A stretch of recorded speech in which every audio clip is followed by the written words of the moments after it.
Mesdames, Messieurs, bonsoir, bienvenue dans votre journal. Dans les titres de ce lundi 4 octobre, le recul de Claude Roiron, la présidente du Conseil général a décidé de reporter le vote sur la fermeture des collèges de Nouâtre et Pasteur à Tours. Il faut dire que cette décision divise, y compris dans le camp de la majorité. La centrale nucléaire de Chinon épinglée par l'administration du travail pour non-respect des horaires et pour ne pas avoir évalué les risques psychosociaux. La centrale, qui a connu plusieurs suicides d'employés, est mise en demeure. Elle a 6 mois pour réagir. Le Tours FC joue ce soir contre Metz. C'est à domicile au stade de la Vallée du Cher. Si les Tourangeaux gagnent, ils resteront leaders du championnat de Ligue 2. C'est un petit répit pour les défenseurs des collèges de Nouâtre et Pasteur à Tours. La présidente du Conseil général, Claude Roiron, annonce le report du vote sur leur fermeture. Il faut dire que la question divise au sein même de la majorité. Jeudi soir, l'Assemblée n'avait pas pu procéder au vote en raison du retrait de l'opposition et de l'absence de plusieurs conseillers socialistes. Les élus ont donc été une nouvelle fois convoqués hier soir, finalement pour pas grand-chose. Aurélie Renaud. Ambiance électrique au Conseil général. À l'extérieur, on manifeste contre la fermeture des collèges de Nouâtre et Pasteur. À l'intérieur, on cherche tout simplement un coupable.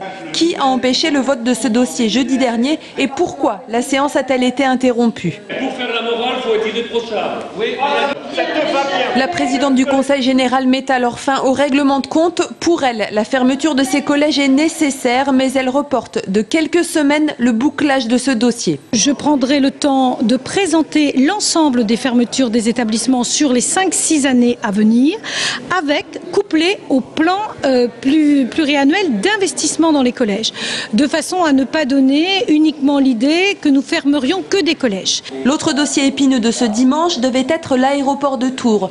Une fois encore, la présidente du Conseil général décide de ne pas statuer. La séance se poursuit et l'on évoque d'autres dossiers. L'opposition se réjouit alors du temps supplémentaire accordé, mais s'interroge. Nous avons été convoqués dans l'urgence. On se pose vraiment la question de savoir pourquoi cette urgence, alors que Madame la Présidente vient d'annoncer qu'elle reporte 2 dossiers fondamentaux qui étaient la fermeture de 2 collèges et une redisposition concernant l'aéroport de Tours. Le travail dominical aurait-il apaisé les esprits ? Pour l'opposition en tout cas, la séance houleuse de jeudi dernier n'était pas un coup de théâtre, elle a servi à quelque chose.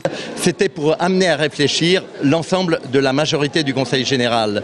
La présidente n'écoutait personne, elle voulait passer en force. Eh bien je crois que grâce à notre départ, elle a pu réfléchir, elle a pu juger l'importance de ces dossiers. Une session d'urgence mais aucun vote. Les manifestants sont donc restés ce dimanche sans réponse sur l'avenir de leur collège. L'administration du travail épingle la centrale nucléaire de Chinon. Elle lui reproche un non-respect des heures de travail et le fait de ne pas avoir évalué et prévenu les risques psychosociaux. La centrale est donc mise en demeure, une décision qui intervient alors que plusieurs suicides d'employés ont été constatés depuis 2004. Félix Ségère. 72 heures de travail effectives par semaine. C'est le constat de l'inspection du travail fait dans ce courrier de mise en demeure daté du 20 août que nous nous sommes procurés. La situation du Centre national de production d'électricité de Chinon est dangereuse.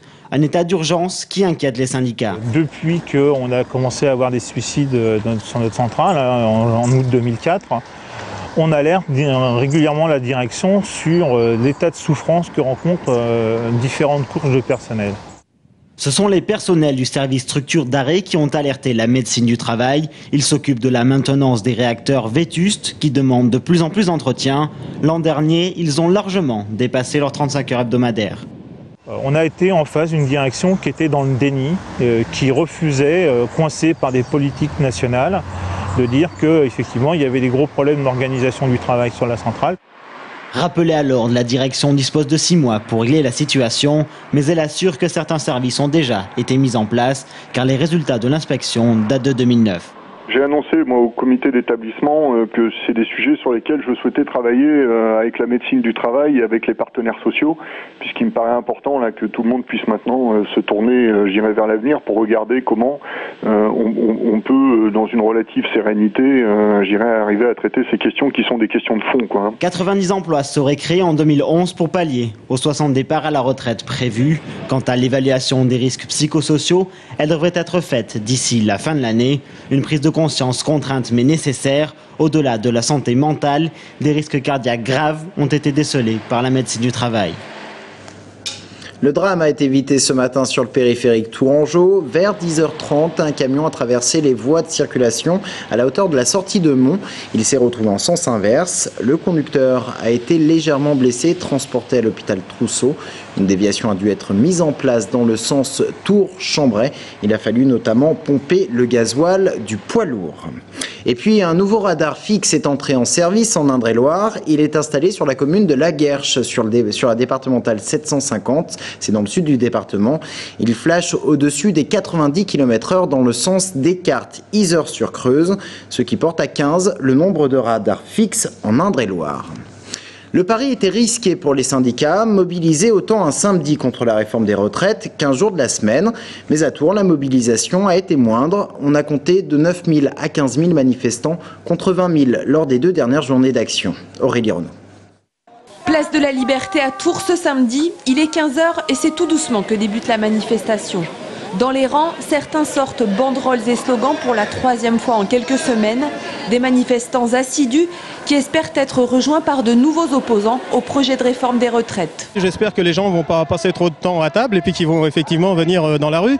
Mais autrement, je pense que ce n'est pas un problème de perdre du temps parce qu'il y a un enjeu quand même qui est capital. Il faut reconnaître une chose, c'est que la loi va passer prochainement, donc il faut faire des manifestations rapprochées. Ça peut permettre aux gens de petites entreprises, du privé, qui ne peuvent pas faire grève, de venir participer, s'ils le souhaitent, à cette manifestation. 15 000 manifestants selon les syndicats, 9 000 selon la police. La mobilisation est moins importante que celle du 23 septembre dernier. Et pourtant, de nouveaux visages ont rejoint les troupes. C'est d'ailleurs ce que souhaitaient les syndicats, je cite, permettre l'engagement de nouveaux salariés. Aujourd'hui, c'est samedi et qu'on peut venir facilement. Et les autres jours, ça n'était pas possible pour vous ? Non, financièrement, c'est pas possible. Parce qu'en fait, là, aujourd'hui, je suis sur un jour de repos et donc je peux venir quand même. Et les autres fois, j'étais assignée, donc voilà. Je suis là pour faire un rapport de force.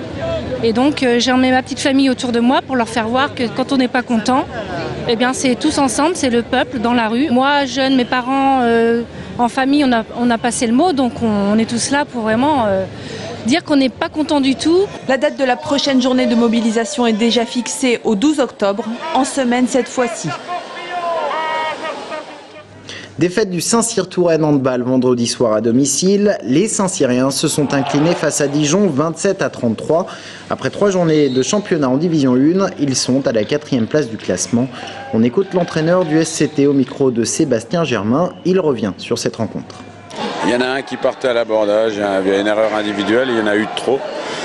Puis en deuxième mi-temps, toutes les balles qu'on a eues de -1, on n'a pas su les convertir parce qu'on a fait preuve d'excès d'individualisme et puis surtout d'un manque de lucidité un peu étonnant. Maintenant, perdre d'ici contre une des équipes, je pense, qui est notre niveau, mais qui a été plus intelligente et qui n'a pas loupé beaucoup de tirs en plus, donc c'est un peu embêtant. Maintenant, il faut qu'on se mette au travail et puis qu'on arrive à récupérer des points le plus vite possible. Et puis en foot, le Tours FC joue ce soir à domicile. Les Tourangeaux reçoivent Metz dans le cadre de la 9e journée du championnat de Ligue 2. Tours qui, avec un match en retard, a pour l'instant laissé sa place de leader aux Troyens de l'Estac. Mais en cas de victoire, ce soir, ils reprendront leur première place. Metz, de son côté, est pour l'instant 19e du championnat. On écoute l'entraîneur et le capitaine du TFC.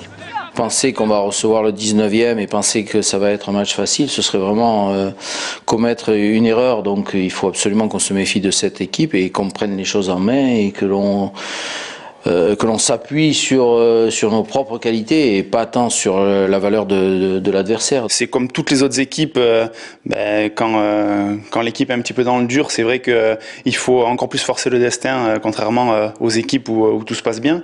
Après, individuellement parlant, c'est vrai que c'est des joueurs qui ont largement le niveau de la Ligue 2 et quand ils sont en confiance, ça peut faire mal.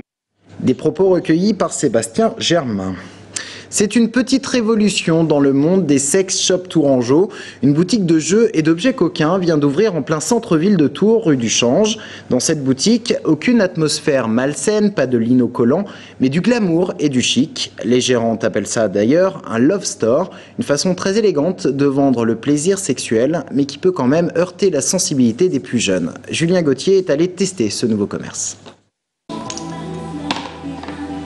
Alors 6, 1, 2, 3, 4, 5, 6. Mettez-vous dans la peau d'une stripteaseuse. Votre partenaire ne doit avoir qu'une seule envie, repartir avec vous.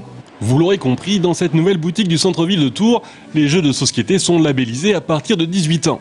Ici, on parle de jeux sexuels à partager à plusieurs ou en solo, et ce n'est pas parce que le célèbre canard trône en maître du plaisir féminin que la jante masculine est oubliée. Aujourd'hui, ils ont aussi leur petit accessoire fétiche. Donc ça, ce sont des masturbateurs pour hommes. Et donc, en fait, c'est un produit donc, qui s'ouvre. À l'intérieur, l'homme, il glisse son pénis. Et en fait, donc, il y a du lubrifiant. Et en fait, c'est une reproduction du vagin de la femme. Fini l'image austère du sex shop duquel on ressort honteux. La Love Boutique se veut tendance chic et ouverte sur le quartier. D'ailleurs, les gérantes n'ont eu aucun mal à s'implanter dans le cœur du centre historique. Sincèrement, on a été très très bien accueillis. D'ailleurs, on tient à remercier tous les commerçants en fait, qui sont venus nous voir récemment. Et ils nous ont très très bien accueillis, au contraire. Donc on a une grande chance de ce côté-là. La propriétaire en fait, nous a soutenus et de suite n'a vu aucun frein en fait, lorsqu'on a pris le local. Donc non, au contraire. Au contraire, ça a été très très, très favorable en fait. Donc comme quoi en fait les gens sont ouverts aujourd'hui et qui sont prêts à accepter en fait de rentrer dans une love store. Fin du jouet sexuel, la boutique propose des produits de créateurs réalisés à l'origine pour des vedettes de cinéma. En fait, c'est Angelina Jolie et Kate Moss qui l'ont fait faire en fait à la créatrice londonienne Shirazine. Donc voilà pourquoi aujourd'hui on l'a, ce qu'on lui a fait demander pour nous. Et pour les bourses les plus importantes, vous pourrez même vous autoriser le plaisir en or 18 carats. Et c'est ainsi que se termine cette édition. Merci de l'avoir suivi. Dans un instant, le grand maître du Grand Orient de France est notre invité. A tout de suite.